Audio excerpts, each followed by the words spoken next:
dari kelas A, Batu Menangis.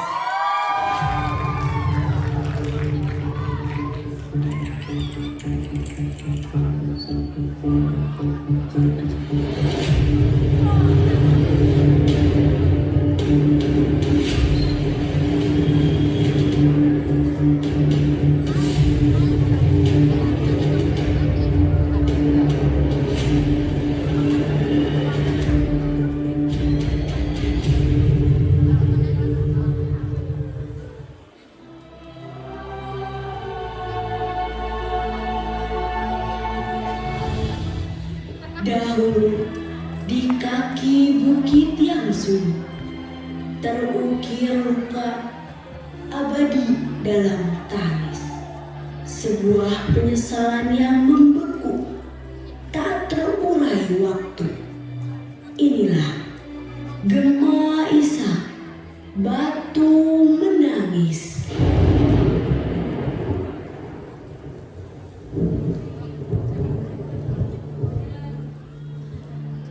Di sebuah desa yang berada di Kalimantan Barat, hiduplah sebuah keluarga sederhana yang penuh dengan kehangatan, yang terdiri dari seorang ayah, ibu, dan anak perempuan yang cantik.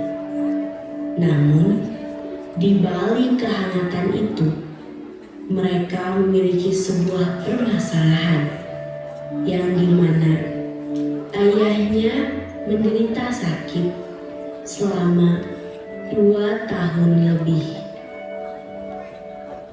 Bah, sakitnya kambuh lagi ya? Dari tadi, abah kelihatan gelisah. Iya, Mak. Kali ini rasanya lebih sakit dari biasanya. Abah harus kuat, nah. Dia 2 tahun kita lewati ini, abah pasti bisa. Nak, dengarkan Abah. Kamu jaga Uma. Jangan biarkan Uma sendirian. Iya, abah. Aku janji. Kalau suatu saat Abah harus pergi, Uma harus kuat. Abah sayang kalian lebih dari apapun. Abah, Abah, Abah, Abah, Abah bangun, Abah.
Beberapa tahun kemudian, Darni adalah gadis yang sangat cantik. Kulitnya putih dan bersih. Tapi sayangnya, Darni sangat malas dan manja. Dia lebih suka bercermin daripada membantu ibunya. Wah, hari ini aku cantik sekali. Tapi dari lahir juga memang sudah cantik.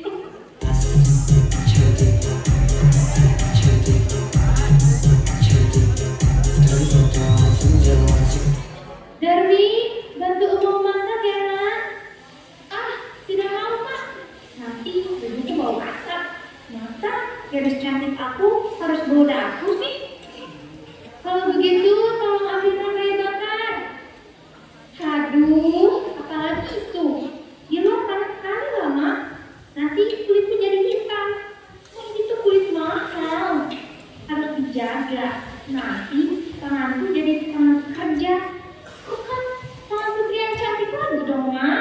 Tiap hari Darmi selalu punya alasan untuk tidak membantu emaknya. Ia hanya memikirkan kecantikannya. Sementara emaknya tetap bekerja keras dan menahan rasa sakit.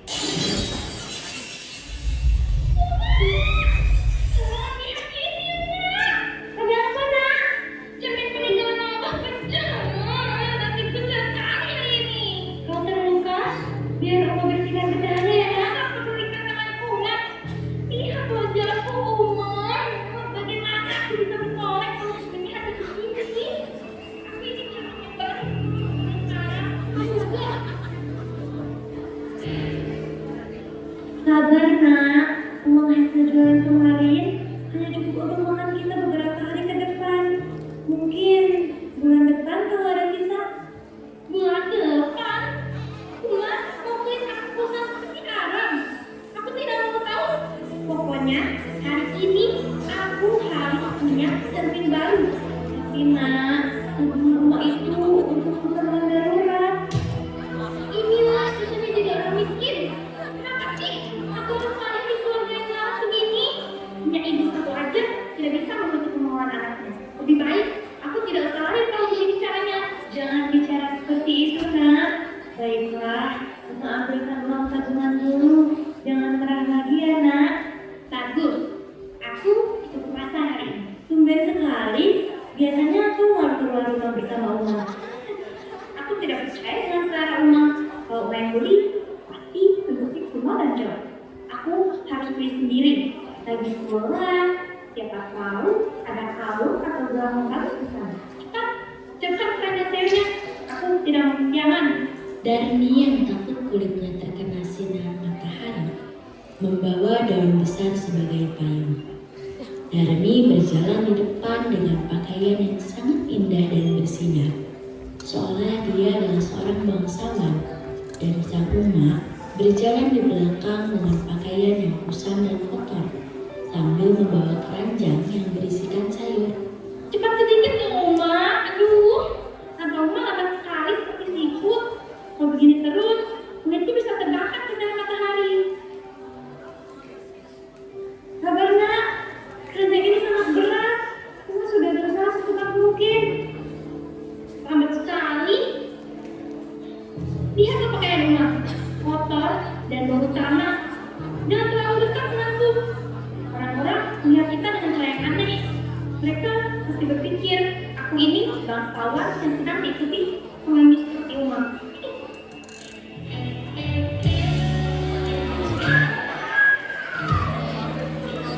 Ada Darmi.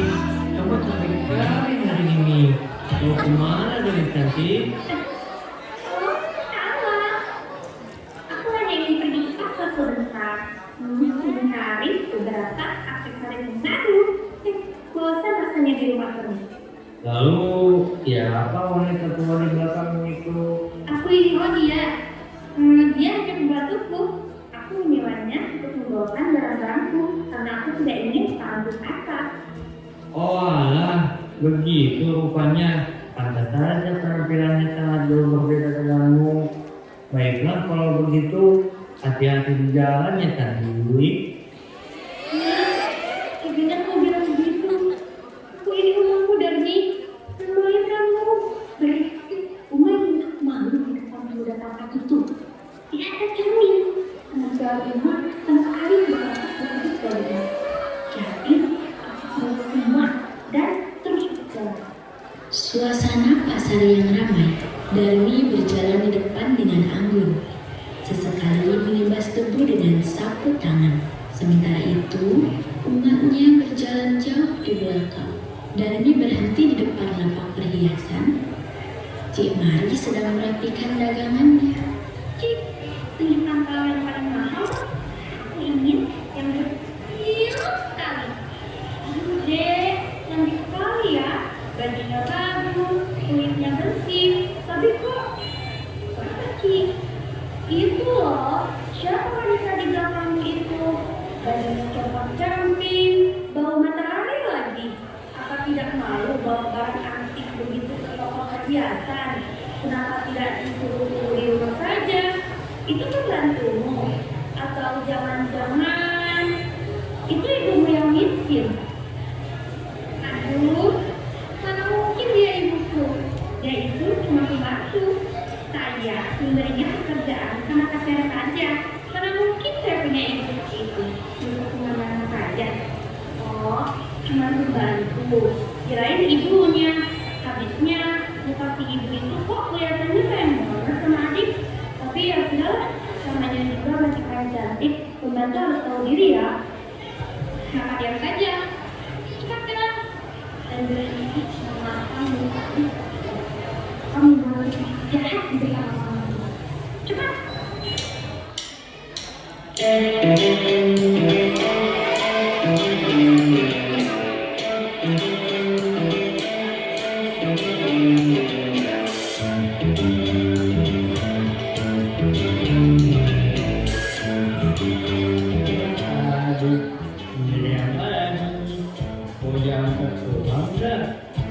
Kita baik kok, bukan cowok ilegal.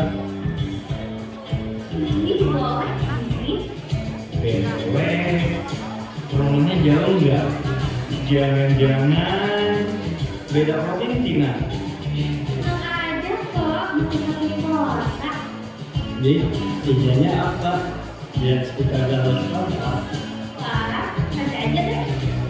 Jangan buru-buru deh. Kayak polisi aja. Derby, nah ayo pulang. Itu siapa yang manggil? Kayaknya kenal banget sama namamu. Jangan-jangan ibunya ya? Masa sih? Bukan lah. Serius, soalnya dia manggilnya kembali tadi. Ih, enggak. Mana mungkin itu ibuku. Ibuku tuh orang Belanda, cantik, stylish. Bukan yang kayak dia. Itu pekerja di rumahku. Ya, itu deh. Dan bantu aja. Waduh, ambil aja kita jadi bawang. Kirain benar-benar bisa bahaya kita tadi. Ya Allah, anakku sampai tak mengakui ibunya sendiri. Darmi berjalan di depan dengan sangat anggun. Sesekali membetulkan pakaiannya. Di belakangnya, Uma mengikuti dengan langkah berat, membawa keranjang belanjaan yang penuh dan pakaian yang busuk. Darmi! Hei, Darmi! Aduh Darmi, kadang saja aku tidak mengenalimu. Kamu terlihat cantik sekali hari ini. Lebih baru lagi ya. Ah, kalian ada. Ini hanya baju biasa kok. Tapi ya, memang cocok kan ya, karena aku cantik. Sangat cocok. Tidak, aku benar-benar tidak bosan melihat wajahmu. Bagaimana bisa ada orang kamu ini yang juga selalu putra? Benar sekali. Apalagi jualan motor itu sangat rapi. Kau terlihat seperti cucu bangsawan yang sudah sukses di desa ini. Ah, kalian ini berlebihan sekali deh. Ini kan hanya perawatan rutin dan sedikit terbiasa pemberian dari ibu. Kecantikan itu harus dijaga, bukan? Darmi, nah, tunggu mak. Siapa dia Darmi? Dia memanggilmu. Nah, Darmi, kenapa Uma ditinggal jauh sekali? Uma lama mencari jalan ke sini, nak. Aduh, maaf ya teman-teman. Pemandangan ini memang agak mengganggu. Jadi, siapa dia sebenarnya? Perkenalkan, dia ini adalah menantuku sejak kecil. Dia memang sudah lama ikut dengan keluargaku. Tapi kasihan sekali dia. Semakin tua, jiwanya ada sedikit terganggu. Darmi, sampai kamu marah. Ini sini. Dia itu sangat terobsesi padaku karena dia tidak punya anak. Bahkan saking sayangnya dia sering berhalusinasi mengaku aku sebagai ibuku di depan umum. Maaf ya. Bi, baiknya Bibi menjauh sedikit. Bukan nak, Bibi merusak karung-karungku. Oh alah, bagus saja, berada kaki saja. Tapi dia punya anak tadi sepertinya, tapi jadi bilang begitu. Ya, begitulah. Bi,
Demi anakku, sudah terlambat nak. Tuhan telah mendengar cerita hati ibu yang kau lukai berkali-kali. Kamu bukan hanya tidak tahu diri, Dani, tapi kamu memang sudah tidak punya hati nurani. Air susu ibu kau balas dengan racun yang paling kejam. Ampuni Dani, Uma.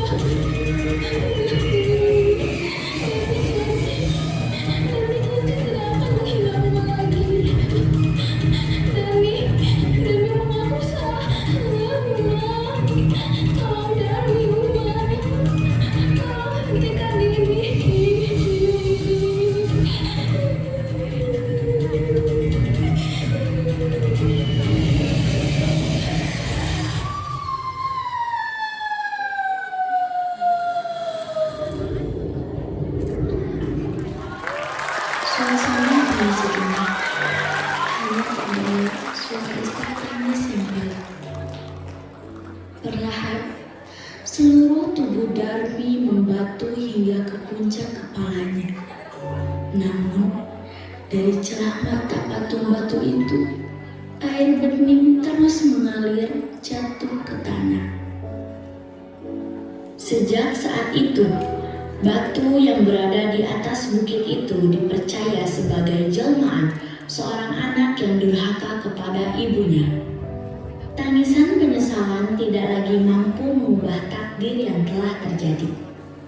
Kisah batu menangis mengajarkan kepada kita bahwa kesombongan dan rasa malu terhadap orang tua hanya akan membawa penyesalan di kemudian hari.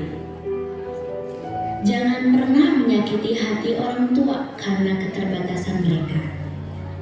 Allah Subhanahu wa Ta'ala berfirman dalam Al-Quran, "Dan Tuhanmu telah memerintahkan agar kamu jangan menyembah selain Dia dan hendaklah berbuat baik kepada kedua orang tua." Quran Surah Al-Isra ayat 23. Melalui kisah ini, marilah kita belajar untuk selalu menghormati, menyayangi, dan menjaga perasaan kedua orang tua kita. Karena ridho Allah terletak pada ridho orang tua, dan doa mereka lah yang menjadi kekuatan dalam hidup kita. Jangan sampai penyesalan datang ketika semuanya sudah terlambat.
tepuk tangannya. Mantap, mantap.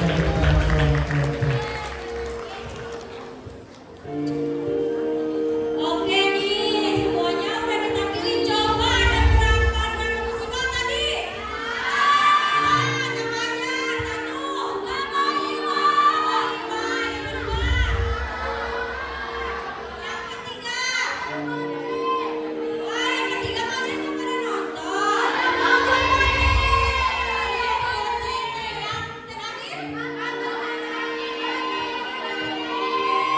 Perhatiin ya kayaknya teh. Soalnya seru-seru ya. Seru-seru gak? Seru banget ya kayaknya. Nah, sekarang kepada Bapak Ibu dosen, orang tua dan rekan-rekan sekalian, untuk kami persilakan untuk mengisi Google Form yang telah